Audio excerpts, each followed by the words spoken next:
Hello, good afternoon. നമ്മൾ computation of ടോട്ടലിങ്ങും computation of income tax liability ആണ് കഴിഞ്ഞ ക്ലാസ്സിൽ പറഞ്ഞു വെച്ചിട്ടുള്ളത്. അതൊക്കെ നമ്മൾ വളരെ പെട്ടെന്ന് പറഞ്ഞു പോയിട്ടുണ്ട്. നിങ്ങൾ ടെക്സ്റ്റ് ബുക്ക് നോക്കിയിട്ട് അതിൻ്റെ പ്രോബ്ലംസൊക്കെ ചെയ്യും എന്നാണ് ഞാൻ വിചാരിക്കുന്നത്. അപ്പോൾ ഇതുവരെ പഠിച്ച കാര്യങ്ങൾ നിങ്ങൾ ബികോമിൽ പഠിച്ചതായിരിക്കും. ടാക്സ് ലയബിലിറ്റി കാൽക്കുലേറ്റ് ചെയ്യുന്നത് വരെ, ടോട്ടൽ ഇൻകം കാൽക്കുലേറ്റ് ചെയ്ത് ടാക്സ് ലയബിലിറ്റി കാൽക്കുലേറ്റ് ചെയ്യുന്നത് വരെ നിങ്ങൾ ബികോമിൽ പഠിച്ചതായിരിക്കും. അതുകൊണ്ട് നമ്മൾ ആ ഭാഗങ്ങളൊക്കെ കുറച്ച് ഫാസ്റ്റായിട്ട് തന്നെ പോയിട്ടുണ്ട്. ഇനി നമുക്ക് പഠിക്കാനുള്ളത് എംകോമിൽ ഇനി കുറച്ചും കൂടി ദിവസമുള്ളൂ. ഇനി നമുക്ക് പഠിക്കാനുള്ളത് ഒരു പുതിയ കോൺസെപ്റ്റാണ്. നിങ്ങളിതിന് മുമ്പ് പഠിച്ചിട്ടില്ലാത്തൊരു കോൺസെപ്റ്റാണ്. അത് ഓൾട്ടർനേറ്റീവ് മിനിമം ടാക്സ് എന്നാണ് concept. Alternative minimum tax section 115 JC തൊട്ട് സെക്ഷൻ 115 JF വരെയാണ് ഓൾട്ടർനേറ്റീവ് മിനിമം ടാക്സ് എന്നുള്ള കോൺസെപ്റ്റ് പറയുന്നത്. പക്ഷെ നമ്മളെ സംബന്ധിച്ച് അതിൻ്റെ കോൺസെപ്റ്റ് എന്താണെന്ന് മനസ്സിലാക്കി വെക്കേണ്ട കാര്യം മാത്രമേ ഉള്ളൂ. അതെന്താണെന്നുള്ളത് ഞാൻ പറഞ്ഞുതരാം. എന്താണ് ഓൾട്ടർനേറ്റീവ് മിനിമം ടാക്സ് എന്നുള്ളത്? ഇപ്പോൾ KMT എന്നാണ് നമ്മളതിനെ പറയുക. ഈ AMT പ്രൊവിഷന് നമുക്ക് അപ്ലിക്കബിൾ ആവുക എന്താണെന്നുള്ളത് ഞാൻ പറഞ്ഞുതരാം കേട്ടോ. അത് എപ്പോഴും അപ്ലിക്കബിൾ ആവുക എന്ന് പറഞ്ഞു കഴിഞ്ഞതിന് ശേഷം പറഞ്ഞാൽ നിങ്ങൾക്ക് കുറച്ചും കൂടെ ധാരണ കിട്ടുമെന്ന് കരുതിയിട്ടാണ്. അപ്പോൾ AMT പ്രൊവിഷൻസ് നമുക്ക് അപ്ലിക്കബിൾ ആവൽ സാധാരണഗതിയിൽ only to those non corporate tax payers. Corporate അല്ലാത്തതെന്ന് വെച്ചാൽ കമ്പനീസിനല്ലാത്തവർക്ക് മാത്രമേ അതെന്താവുള്ളൂ, അത് അപ്ലിക്കബിൾ ആവുള്ളൂ. എന്ന് വെച്ചാൽ നമ്മൾ individual HUF, AOP, BOI, artificial juridical person എന്നൊക്കെ പറഞ്ഞ പോലുള്ള നോൺ കോർപ്പറേറ്റ് ആയിട്ടുള്ള ടാക്സ് പേയേഴ്സിന് മാത്രമേ എന്താവുള്ളൂ, ഇത് അപ്ലിക്കബിൾ ആവുള്ളൂ. ഒന്നാമത്തത് having income under the head profits or gains of business. അതും എന്ത് വേണം, ആ പറഞ്ഞിട്ടുള്ള പാർട്ടീസിന് പ്രോഫിറ്റ് ഓർ ഗെയിൻസ് ഓഫ് ബിസിനസ്സിൽ പ്രൊഫഷനിൽ എന്തുണ്ടാവും, ഇൻകം ഉണ്ടെങ്കിൽ മാത്രം. അവരുടെ ടോട്ടൽ ഇൻകത്തിൽ എന്തും കൂടെ ഉണ്ടാവും, ഈ പറഞ്ഞിട്ടുള്ള പ്രോഫിറ്റ് ആൻഡ് ഗെയിൻസ് എന്നുള്ള ഇൻകം കൂടെ ഉണ്ടാവും. അതിന് കാരണം എന്താ വെച്ച് കഴിഞ്ഞാൽ ആ പ്രോഫിറ്റ് ആൻഡ് ഗെയിൻസിൽ ഉള്ള ഇൻകം ഉള്ള ആളുകൾക്ക് മാത്രമേ ഇത് ബാധകമാവുള്ളൂ എന്ന് പറയുന്നതിൻ്റെ കാരണം എന്താ വെച്ച് കഴിഞ്ഞാൽ ഇത് ഈ സംഗതി അപ്ലിക്കബിൾ ആവൽ എപ്പോഴാണെന്നറിയോ?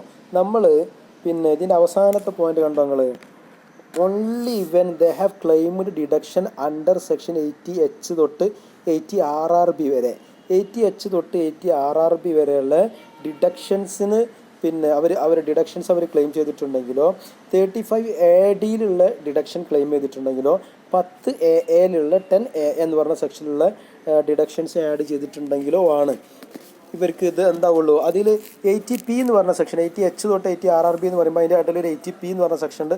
അത് ഇതിൻ്റെ അകത്ത് പരിഗണിക്കില്ല. ബാക്കിയുള്ള എല്ലാ സെക്ഷൻസും ഉള്ള ഏതെങ്കിലും ഡിഡക്ഷൻസിൽ നമ്മൾ ക്ലെയിം ചെയ്തിട്ടുണ്ടെങ്കിൽ മാത്രമേ ഓൾട്ടർനേറ്റീവ് മിനിമം ടാക്സ് എന്താവുള്ളൂ, അപ്ലിക്കബിൾ ആവുള്ളൂ. അതിൽ എന്താണ് 80H എന്ന് മാത്രമല്ല, എന്തും ആവണം, അവരുടെ ടോട്ടൽ ഇൻകം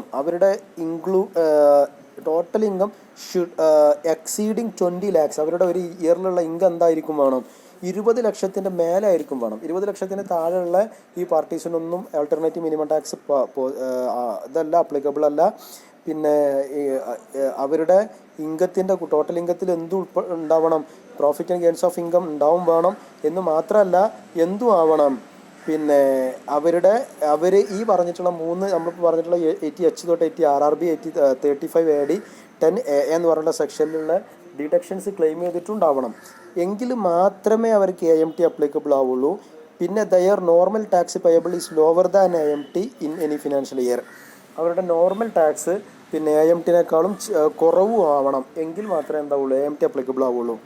ഇനി AMT എന്താണെന്ന് പറയുമ്പോൾ നിങ്ങൾക്ക് മനസ്സിലാവും. അതിൽ നമ്മൾ ഈ പറഞ്ഞിട്ടുള്ള സെക്ഷൻ എന്താണെന്ന് ആദ്യം പറഞ്ഞുതരാം. എന്താണ് ഈ ഡിഡക്ഷൻസ്? ഇപ്പോൾ നമ്മൾ 80H, 80 RRB, 80 35 AD 10A എന്നൊക്കെ പറഞ്ഞല്ലോ. എന്താണ് ഈ സെക്ഷൻസ് പറയണത്? അതിൽ 80H തൊട്ട് 80 RRB എന്ന് പറഞ്ഞ സെക്ഷൻ പറയണത് provided in respect of profit and gains of specific industries ആണ്. Like hotel business, small scale industries, അങ്ങനെയൊക്കെയുള്ള സ്പെസിഫിക് ബിസിനസ്സിനെ കുറിച്ച് പറയുന്നതാണ്. അപ്പോൾ അതിൽ ഡിഡക്ഷൻസ് ക്ലെയിം ചെയ്യൽ profit of gains of income ഉള്ള ആൾക്കാർ മാത്രമാണല്ലോ അതിൽ ക്ലെയിം ചെയ്യുള്ളൂ. കാരണം അതൊരു പ്രോഫിറ്റ് ആൻഡ് ഗെയിൻസിൽ വരുന്ന സംഭവമാണ്. രണ്ടാമത്തെ നോക്കുക, 35 AD എന്ന് പറയുന്നത് ക്യാപിറ്റൽ എക്സ്പെൻഡിച്ചർ അതും തന്നെയാണ്. അതും ഡിപ്രീസിയേഷൻ റിലേറ്റഡ് ആയിട്ടുള്ള ഒരു സെക്ഷനാണ്. അതും ആര് മാത്രമേ ക്ലെയിം ചെയ്യുള്ളൂ, profit in case of income ഉള്ള ആ സെക്ഷൻ, ആ ഹെഡിൽ ഇൻകം ഉള്ള ആൾക്കാരെ ക്ലെയിം ചെയ്യുള്ളൂ. മൂന്നാമത്തത് സ്പെഷ്യൽ ഇക്കണോമിക് സോണിലുള്ള പിന്നെ പ്രോഫിറ്റ് റിലേറ്റഡ് ആയിട്ടുള്ള സെക്ഷനാണ് 10A എന്ന് പറയുന്നത്. അപ്പോൾ ഈ 3 സെക്ഷനും ഏത് റിലേറ്റഡ് ആണ്? Profit or gains of income എന്ന് പറയുന്നത് ബിസിനസ് പ്രോഫിറ്റ് റിലേറ്റഡ് ആയിട്ടുള്ള ഡിഡക്ഷൻസ് ആണ്. അപ്പോൾ ബിസിനസ് പ്രോഫിറ്റ് ഡിഡക്ഷൻസിൽ അവർ ഈ സെക്ഷനിലുള്ള ഡിഡക്ഷൻസിന് ക്ലെയിം ചെയ്തിട്ടുണ്ടെങ്കിൽ അത് നിർബന്ധമായിട്ടുള്ള കണ്ടീഷനാണ്. അവർക്ക് AMT അപ്ലിക്കബിൾ ആവാം. ഈ ഒരു കണ്ടീഷൻ മാത്രം അപ്ലിക്കബിൾ ക്ലെയിം അതായതുകൊണ്ട് AMT അപ്ലിക്കബിൾ ആവില്ല. പക്ഷേ ഇത് ചെയ്തിട്ടുണ്ടെങ്കിൽ മാത്രമേ ബാക്കിയുള്ള കണ്ടീഷൻസ് നമ്മൾ നോക്കേണ്ടതുള്ളൂ. ഓക്കെ, അപ്പോൾ അത് അവരുടെ ഒരു അസസിൻ്റെ ടോട്ടൽ ഇൻകത്തിൽ എന്ത് വേണം? ഈ profit or gains of income എന്ന് പറയുന്ന ഇൻകം ഉണ്ടെങ്കിൽ ആ ഇൻകത്തിൽ ഇവർ ഈ പറഞ്ഞിട്ടുള്ള സെക്ഷനുകളിൽ ഡിഡക്ഷൻസ് ക്ലെയിം ചെയ്തിട്ടുണ്ടെങ്കിൽ, പിന്നെ അവരുടെ ടോട്ടൽ ഇൻകം 20 ലക്ഷത്തിന് കൂടുതലും ആണെങ്കിൽ നമ്മൾ എന്തു നോക്കും? AMT നമ്മൾ പരിഗണിക്കും. അവിടെയാണ് AMT അപ്ലിക്കബിൾ ആണോ അല്ലയോ നോക്കുക. ഇനി AMT എന്താണെന്ന് പറഞ്ഞുതരാം. ഓക്കെ, ഇതിൻ്റെ രണ്ടാമത്തെ കണ്ടീഷൻ എന്താ? നിങ്ങൾക്ക് AMT എന്താണെന്ന് പറഞ്ഞാൽ മനസ്സിലാവും. അപ്പോൾ നമുക്ക് ഒരു കാര്യം മനസ്സിലായല്ലോ, AMT അപ്ലിക്കബിൾ ആവണത് എപ്പോഴാണെന്നുള്ളത് മനസ്സിലായല്ലോ. ഓൾട്ടർനേറ്റീവ് മിനിമം ടാക്സ് അപ്ലിക്കബിൾ ആവണത് ആർക്കാണെന്നുള്ളതും എപ്പോഴാണെന്നുള്ളതും മനസ്സിലായല്ലോ. ഈ 3 കണ്ടീഷൻ നോക്കിയാൽ മതി. ഇനി എന്താണ് AMT? AMT എന്ന് പറഞ്ഞു കഴിഞ്ഞാൽ പിന്നെ alternative minimum tax that is leviable alternative to normal tax. Normal ടാക്സിന് ഓൾട്ടർനേറ്റീവായിട്ട് നമ്മൾ ടാക്സ് കാൽക്കുലേറ്റ് ചെയ്യണത് പോലെ ടാക്സ് കാൽക്കുലേറ്റ് ചെയ്ത് അതിന് ഓൾട്ടർനേറ്റീവ് ആയിട്ടുള്ളൊരു ടാക്സാണ്. അതുകൊണ്ടാണ് അതിന് ഓൾട്ടർനേറ്റീവ് മിനിമം ടാക്സ് എന്ന് പറയുന്നത്. ഓക്കെ, പിന്നെ അതിൻ്റെ റേറ്റ് എന്ന് പറയുന്നത് 18.5% പ്ലസ് ചാർജ് സെസ് ആണ്. അതൊരു ഫിക്സ്ഡ് റേറ്റ് ആണ്. 18.5% എന്ന് പറയുന്നത് ഒരു ഫിക്സ്ഡ് റേറ്റ് ആണ്. അപ്പോൾ ഈ AMT എന്ന് പറയുന്നത് നമ്മൾ അഡ്ജസ്റ്റഡ് ടോട്ടൽ ഇൻകത്തിൻ്റെ 18.5% എത്രയാണോ അതാണ് ഓൾട്ടർനേറ്റീവ് മിനിമം ടാക്സ്. അപ്പോൾ അഡ്ജസ്റ്റഡ് ടോട്ടൽ ഇൻകം എന്താണെന്ന് പറഞ്ഞുതരാം. ഓക്കെ, അഡ്ജസ്റ്റഡ് ടോട്ടൽ ഇൻകം എന്ന് പറഞ്ഞു കഴിഞ്ഞാൽ നമ്മൾ സാധാരണ ടോട്ടൽ ഇൻകം കാൽക്കുലേറ്റ് ചെയ്യണതൊക്കെ നമ്മൾ പഠിച്ചല്ലോ. അങ്ങനെ നമ്മൾ ടോട്ടൽ ഇൻകം കാൽക്കുലേറ്റ് ചെയ്യും. എന്നിട്ട് നമ്മൾ ഈ പറഞ്ഞിട്ടുള്ള നമ്മുടെ 3 സെക്ഷൻ നമ്മൾ 80 പിന്നെ 80H തൊട്ട് 80 RRB 35 AD 10A എന്ന് പറഞ്ഞല്ലോ. ഇതിൽ 3ലും നമ്മൾ ഡിഡക്ഷൻസ് ക്ലെയിം ചെയ്തിട്ടുണ്ടെങ്കിൽ നമ്മുടെ ടോട്ടൽ ഇൻകത്തിലേക്ക് അത് തിരിച്ച് ആഡ് ചെയ്യണം. കാരണം അത് ക്ലെയിം ചെയ്തിട്ടുള്ള ആൾക്കാർക്ക് AMT അപ്ലിക്കബിൾ ആവും. നമ്മൾ അങ്ങനെയാണല്ലോ നമ്മൾ പറഞ്ഞത്. അപ്പോൾ അത് നമ്മൾ ക്ലെയിം ചെയ്തിട്ടുണ്ടെങ്കിൽ അവരുടെ ടോട്ടൽ ഇൻകത്തിലേക്ക് അത് തിരിച്ച് ആഡ് ചെയ്യും. എന്നിട്ട് കിട്ടുന്ന എമൗണ്ടിൻ്റെ 18.5% നമ്മൾ കാൽക്കുലേറ്റ് ചെയ്യും. പിന്നെ അതിൻ്റെ സെസ്സും സർചാർജും ഒക്കെ കാൽക്കുലേറ്റ് ചെയ്യും. അപ്പോൾ നമുക്കൊരു ടാക്സ് കിട്ടും. പിന്നെ നമ്മൾ എന്ത് ചെയ്യും? നമ്മളുടെ ഒറിജിനൽ നമ്മൾ ഓൾറെഡി ടോട്ടൽ ഇൻകം കാൽക്കുലേറ്റ് ചെയ്ത് വെച്ചിട്ടുണ്ടല്ലോ, അതിന് നമ്മൾ സാധാരണ സ്ലാബ് റേറ്റ് ഒക്കെ വെച്ചിട്ട് നമ്മൾ അതിൻ്റെ ടാക്സ് റേറ്റ് നമ്മൾ സാധാരണ കാൽക്കുലേറ്റ് ചെയ്യുന്നത് പോലെ ടാക്സ് ലാബിലിറ്റിയും കാൽക്കുലേറ്റ് ചെയ്യും. അപ്പോൾ നമുക്കൊരു പിന്നെ AMTയും കിട്ടി, അതുപോലെ നോർമൽ ടാക്സ് റേറ്റും കിട്ടി. അതിൽ ഏതാണോ ഹയസ്റ്റ് നോക്കും. എന്ന് വെച്ച് കഴിഞ്ഞാൽ നമ്മുടെ നോർമൽ മിനിമം ടാക്സ് കുറവാണെങ്കിൽ, AMTനേക്കാളും കുറവാണെങ്കിൽ നമ്മൾ കൊടുക്കേണ്ട ടാക്സ് ഏതാണ്? AMTയിൽ 18.5% കാൽക്കുലേറ്റ് ചെയ്തല്ലോ, അതാണ് കൂടുതലെങ്കിൽ ആ ടാക്സാണ് നമ്മൾ കൊടുക്കേണ്ടത്. ഇനി നോർമൽ ടാക്സ് ആണ് കൂടുതലെങ്കിലോ പിന്നെ നമ്മൾ AMT പരിഗണിക്കേണ്ട, സാധാരണ കൊടുക്കുന്ന പോലെ കൊടുത്താൽ മതി. മനസ്സിലായോ? ഓക്കെ, ഇനി നിങ്ങൾക്ക് നേരത്തെ പറഞ്ഞ രണ്ടാമത്തെ പോയിന്റ് നോക്കുക. The normal tax payable is lower than AMT. Normal tax AMTനേക്കാളും കുറവാണെങ്കിൽ മാത്രമേ ഇത് അപ്ലിക്കബിൾ ആവുള്ളൂ. അതാണ്.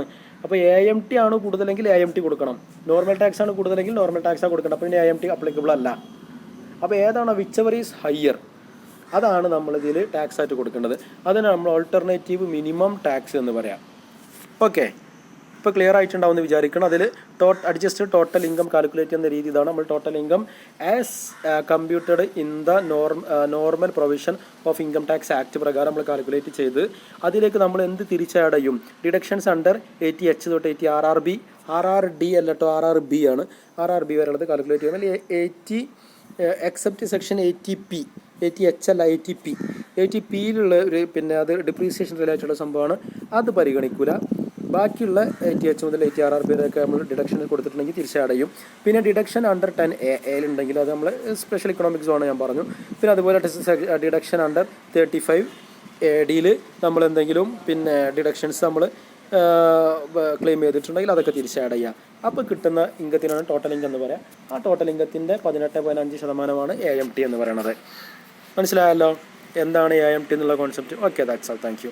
ബാക്കി നമുക്ക് ഇനി നമുക്ക് അതിൻ്റെ അസസ്മെൻറ്റുകളാണ് പഠിക്കാനുള്ളത്. ഇൻഡിവിജ്വലിൻ്റെ അസസ്മെൻറ്റും HUFൻ്റെ അസസ്മെൻറ്റുമാണ് നമുക്കിനി പഠിക്കാനുള്ള പ്രധാനപ്പെട്ട സംഭവം.